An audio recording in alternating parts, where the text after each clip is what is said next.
Assalamualaikum warahmatullahi wabarakatuh. Alhamdulillahi rabbil alamin. Wabihi nasta'inu ala umuri dunya waddin. La hawla wa la quwwata illa billahil aliyyil azim. Amma ba'du.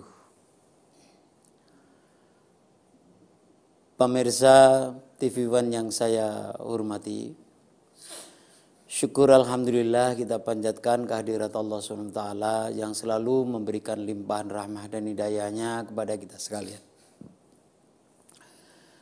Hari ini kita diberikan kesehatan oleh Allah, diberikan kesanggupan oleh Allah, diberikan kekuatan oleh Allah, sehingga kita mampu melaksanakan kebaikan-kebaikan. Tentunya mudah-mudahan langkah-langkah kita, kegiatan kita menjadikan Allah ridho kepada kita. Shalawat serta salam kami sanjungkan kepada beliau Rasulullah SAW, Rasul yang selalu kita nantikan syafaatnya besok dari kelak kemudian. Pemirsa TV One yang saya hormati dan saya cintai, kajian kali ini adalah yang terkait kualitas ibadah kita dan kualitas kepedulian kita. Kualitas kepedulian kita dicontohkan oleh Rasulullah SAW. Rasulullah SAW pada satu saat mengumpulkan para sahabatnya. Di tengah sahabat itu Rasulullah menyampaikan, wahai sahabatku, kalau kalian mendambakan derajat yang sangat tinggi di hadapan Allah, maka pedulilah terhadap sesama. Dan bersedekahlah sebagian rezekimu, berikan kepada orang yang membutuhkan. Itu diulang-ulang oleh Rasulullah. Sampai ketiga kali. Rasulullah menyampaikan, wahai sahabatku, kalau kalian mendambakan derajat yang sangat tinggi di hadapan Allah, maka pedulilah terhadap sesama. Dan bersedekahlah sebagian rezekimu, berikan kepada orang yang membutuhkan. Rasulullah setelah menyampaikan itu, kemudian selesai. Para sahabat pulang ke rumah masing-masing. Tolha sampai rumah ketemu istrinya. Di hadapan istrinya Tolha menyampaikan, wahai istriku, sahabat jamaah Isya, Rasulullah mengumpulkan para sahabatnya. Di tengah sahabat itu Rasulullah menyampaikan, wahai sahabatku, kalau kalian mendambakan derajat yang sangat tinggi di hadapan Allah, maka pedulilah terhadap sesama. Dan bersedekahlah sebagian rezekimu, berikan kepada orang yang membutuhkan. Tolha menyampaikan pesan Rasulullah di depan istrinya. Tolha dan istrinya bersepakat kebun kurma yang dimiliki oleh Tolha, kebun kurma yang tidak pernah tidak berbuah. Kebun kurma keberadaannya di depan Masjid Nabawi. Bersepakat Tolha dan istrinya kebun tersebut diserahkan kepada Rasulullah untuk diteruskan kepada orang yang membutuhkan. Pagi hari Tolha dan istrinya menuju kediaman Rasul. Sesampainya kediaman Rasul, Tolha menyampaikan bahwa kebun kurma yang dimiliki diserahkan kepada Rasulullah supaya diteruskan kepada orang yang membutuhkan. Rasulullah SAW menerima amanah itu. Kata Rasulullah, ya saya terima amanah ini, akan saya teruskan kepada orang yang membutuhkan. Ketika Rasulullah menyampaikan, ya aku terima, akan saya teruskan kepada orang yang membutuhkan, maka kemudian turun ayat Al-Quran. Lan tanalul birra hatta tunfiku mimma tuhibbun. Tidak akan memperoleh kebaikan selagi orang itu memberikan yang terbaik. Allah seharusnya tidak nurunkan ayat Al-Quran. Karena kebaikan Tolkah dan istrinya, Allah nurunkan ayat Al-Quran. Social quality, kualitas sosial yang dimiliki Tolkah dan istrinya mampu menggoyahkan keputusan Allah. Kepedulian Tolkah dan istrinya terhadap sesama mampu menggoyahkan keputusan Allah. Allah seharusnya tidak nurunkan Al-Quran, karena kebaikan Tolkah Allah nurunkan ayat Al-Quran. Pemirsa yang budiman, jadi kepedulian itu adalah mampu menggoyahkan keputusan Allah. Kehidupan yang sekarang ini, seperti sekarang ini di masyarakat, boro-boro mereka peduli terhadap sesama. Kadang-kadang peduli terhadap keluarga saja mereka lupakan. Social quality dan spiritual quality, kualitas sosial yang dimiliki Tolkah dan istrinya mampu menggoyahkan keputusan Allah. Bagaimana kita sekarang ini? Ada ndak perilaku-perilaku kita yang mengantarkan kita untuk mendapatkan derajat yang sangat tinggi di hadapan Allah, sebagaimana yang dilakukan oleh Tolkah. Ketika Tolkah menyampaikan, memberikan kebun kurma yang dimiliki kepada Rasulullah, maka Allah langsung menurunkan ayat Al-Quran. Sering kita lihat kalau misalnya ada bencana alam di negeri kita tercinta ini, dikumpulkan baju-baju bekas, tidak ada satupun, nyaris tidak ada yang dikumpulkan dari baju-baju baru. Padahal Allah ngasih tahu, lan tanalul birra hatta tunfiqu mimma tuhibbun. Tidak akan memperoleh kebaikan selagi orang itu tidak memberikan yang terbaik. Ini untuk acuan kita semua dalam kehidupan kita. Karena kepedulian kita terhadap sesama, kegiatan-kegiatan sosial kita untuk sesama, itu mampu menggoyahkan keputusan Allah. Pemirsa yang saya hormati, Ali bin Abi Thalib lain lagi. Sampai rumah ketemu istrinya Fatimah. Di depan Fatimah, Ali bin Abi Thalib menyampaikan, "Ya Fatimah, sehabis jam Isya Rasulullah mengumpulkan para sahabatnya. Di tengah sahabat itu Rasulullah menyampaikan, wahai sahabatku, kalau kalian mendambakan derajat yang sangat tinggi di hadapan Allah, maka pedulilah terhadap sesama. Dan bersedekahlah sebagian rezekimu, berikan kepada orang yang membutuhkan."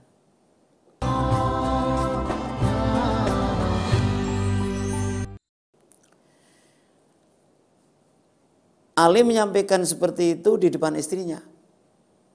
Kemudian Fatimah dan Ali bersepakat, uang yang untuk belanja besok hari diserahkan kepada orang yang membutuhkan.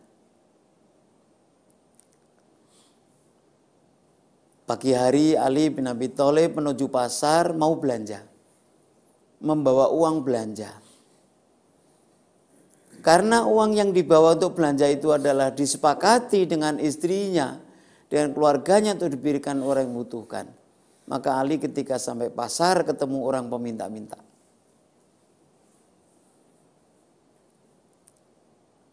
Karena itu sudah disepakati, maka uang yang dibawa Ali tidak tersisa, semuanya diserahkan kepada orang yang minta-minta. Setelah Ali bin Abi Thalib menyampaikan uang kepada peminta-minta, padahal Ali harus belanja untuk makan keluarga. Sehingga Ali bin Abi Thalib niat untuk pinjam uang kepada mertuanya, yaitu kepada Rasulullah sallallahu alaihi wasallam. Baru beberapa langkah dari tempat pemberian itu, Ali ketemu temannya yang membawa unta.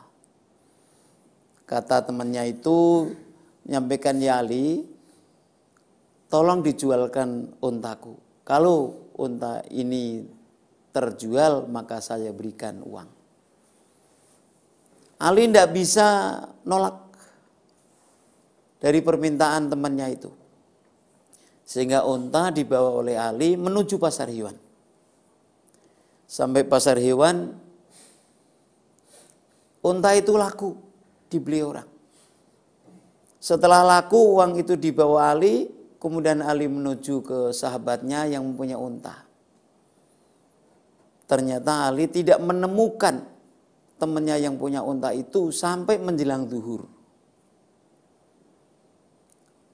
Karena tidak ada orangnya yang mempunyai unta, maka Ali niat untuk mengadukan persoalan yang dihadapi, kejadian yang dihadapi kepada Rasulullah. Sehingga Ali bin Abi Thalib menuju kediaman Rasulullah. Sampai kediaman Rasulullah, Ali sebelum menyampaikan pelaporannya, Ali sebelum menyampaikan kejadian yang dialami, Rasulullah sudah menyampaikan, ya Ali, peminta-minta itu Jibril, pembawa unta itu Israil, pembeli unta itu Israfil, kata Rasulullah. Kemudian Ali menyampaikan, ya Rasulullah, kalau begitu ini rizki saya ya Rasul. Iya, itu rizkimu. Ketika Rasulullah bilang, ya itu rizkimu, maka turun ayat Al-Quran. Mathalul ladzina yunfikuna amwalahum fi sabilillahi kamathali habbatin ambatat sab'a sanabil fi kulli sumbulatin mi'atu habbah wallahu yudhaifu liman yasha wallahu wasi'un alim. Perumpamaan orang yang memberikan satu dilipat gandakan Allah menjadi 7, dari 7 dilipat gandakan Allah setiap satunya menjadi 100, mi'atu habbah. Allah nutup ayat ini, wallahu yudhaifu liman yasha wallahu wasi'un alim. Seperti itulah Allah melipat gandakan rizki hambanya yang selalu bersedekah. Social quality, sosial yang sangat berkualitas yang dimiliki oleh Ali dan Fatimah itu mampu menggoyahkan keputusan Allah. Allah yang seharusnya tidak nurunkan ayat Al-Quran, karena kebaikan Ali dan Fatimah, Allah nurunkan ayat Al-Quran untuk menghormati Ali dan Fatimah.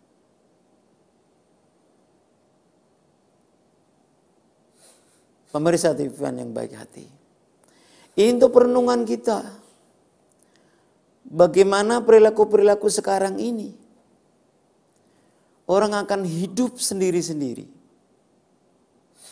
tidak pernah memikirkan untuk orang lain. Ini yang terjadi di masyarakat kita terutama. Maka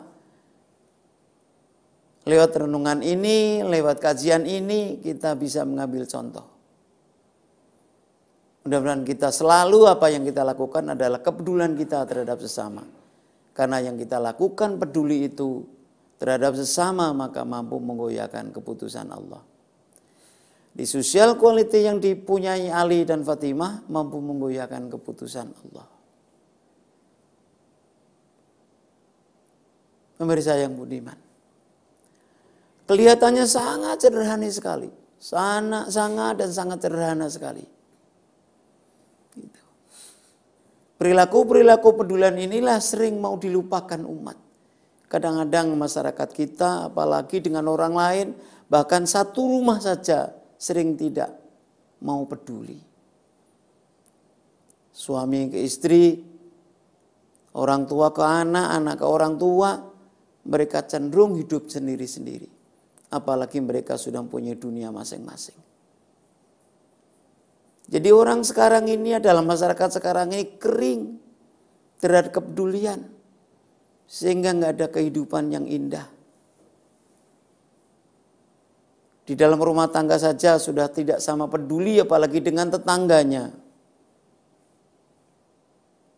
Ini yang sekarang ini berkembang pesat sekali perilaku-perilaku yang seperti ini. Itulah maka lewat kajian ini adalah untuk perenungan kita. yang harus kita lakukan. Kita yakin betul bahwa peduli terhadap sesama itu mampu menggoyahkan keputusan Allah. Ini dipandu oleh Rasulullah Shallallahu Alaihi Wasallam. Dari mulai Tolkah bisa melepas kekayaannya, hartanya, miliknya yang termahal pada saat itu. Kebun kurma termahal pada saat itu, keberadaannya di depan Masjid Nabawi. Diberikan kepada orang sesama yang membutuhkan. Kemudian Rasulullah yang menjadikan amanah untuk menyampaikannya. Ali yang seharusnya uang untuk belanja semuanya dikasihkan orang yang membutuhkan. Tapi apa yang terjadi? Allah yang seharusnya tidak nurunkan ayat Al-Quran, kemudian Allah nurunkan ayat Al-Quran karena kebaikan yang dilakukan oleh Ali dan Fatimah. Sekarang untuk mencari orang yang sangat peduli sudah kecil sedikit sekali. Kalau toh mereka peduli pasti ada kemauannya, ada kepentingannya. Sehingga kepedulian itu pun kering. Tidak mempunyai ruh dalam kepedulian itu. Cenderung tidak ikhlas karena ada kepentingan. Ini yang ada di lingkungan masyarakat kita.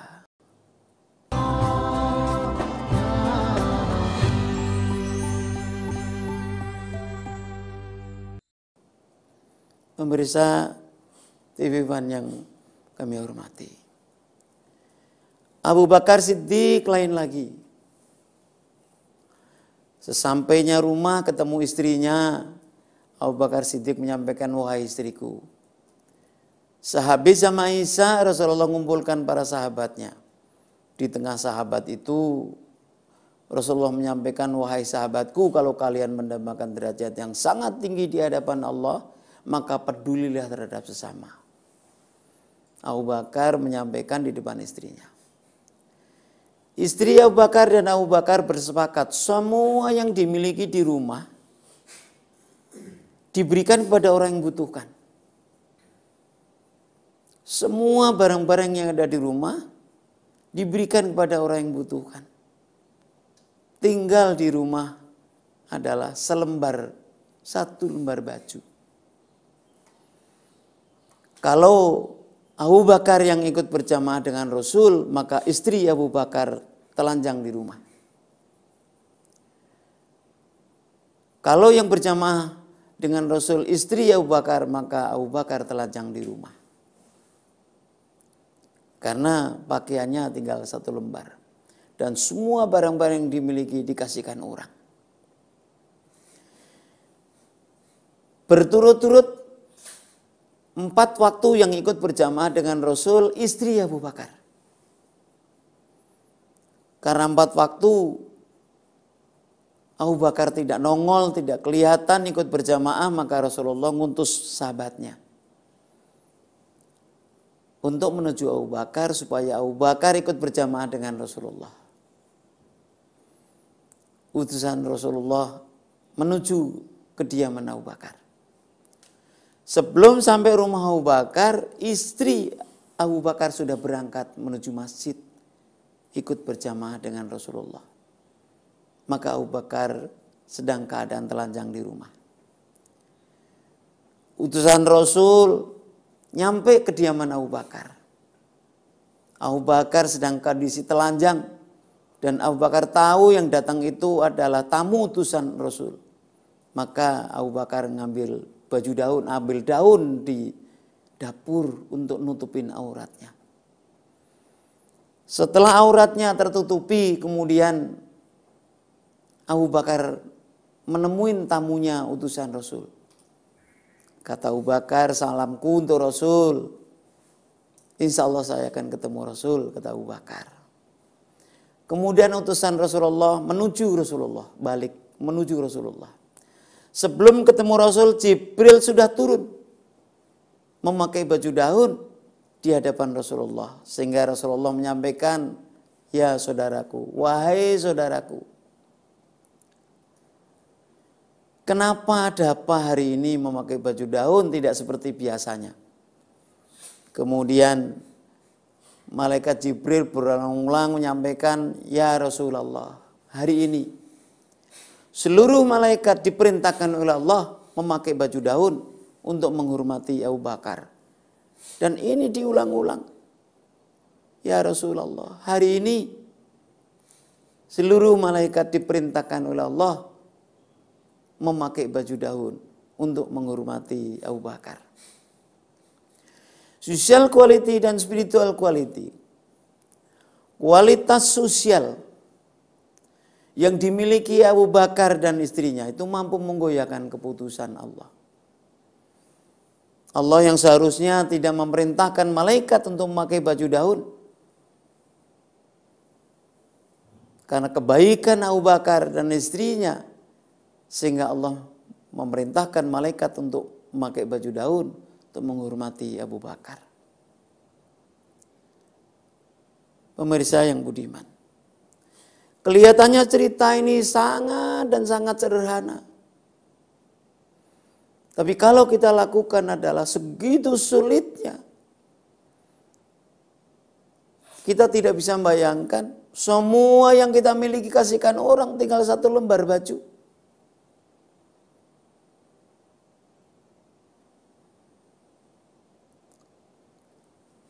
Karena balasan yang Allah berikan adalah dia akan mendapatkan derajat yang sangat tinggi di hadapan Allah. Sebagaimana Rasulullah menyampaikan ketika mengumpulkan para sahabatnya. Kalau kalian mendapatkan derajat yang sangat tinggi di hadapan Allah, maka pedulilah terhadap sesama. Persoalan-persoalan yang seperti ini kelihatannya sederhana tapi sangat dan sangat penting bagi kita. Agar supaya kehidupan kita ini ada ruhnya, tidak kering. Karena kehidupan ini tidak hanya semata-mata materi, tapi kehidupan kita ini adalah hakiki yang harus bisa kita nikmati. Pemirsa yang budiman, sekarang kita ini, apa yang kita lakukan untuk kepedulian kita terhadap sesama? Perilaku-perilaku masyarakat kita ini sudah jauh menyimpang dari norma agama. Sudah jauh menyimpang dari norma-norma agama. Yang sering saya sampaikan di kajian-kajian ini adalah perilaku-perilaku saudara kita yang di perdagangan misalnya. Cara mencari rezeki dia tidak mau tahu apakah itu halal apakah haram. Dia lakukan. Karena saya pernah mempunyai pengalaman dan beberapa bulan saya masuk di pasar nyaris mau setiap malam. Saya mau lihat perilaku saudara saya, perilaku saudara kita yang cara mencari rezekinya itu. Bisa dikatakan nyaris mereka tidak mau tahu apakah hasilnya itu halal atau haram. Karena sering mereka menyampaikan bahwa mencari yang haram saja susah, apalagi yang halal. Padahal kalau dia sebagai seorang beriman, dia akan bisa mengatakan bahwa mencari yang halal saja mudah. Untuk apa kita mencari yang haram? Perilaku-perilaku seperti itu, terus siapa yang harus menyapa mereka? Saudara kita siapa yang menyapa? Siapa yang peduli untuk mengingatkan? Karena perilaku-perilaku saudara kita ini sudah jauh melenceng dari norma-norma agama. Pemirsa yang saya hormati, untuk kajian kali ini mudah-mudahan kita akan tumbuh kepedulian kita terhadap sesama. Sehingga hidup ini indah, kita bisa membantu sesama ketika membutuhkan sesama itu. Terima kasih. Wallahul muwaffiq ila aqwamit thoriq. Assalamualaikum warahmatullahi wabarakatuh.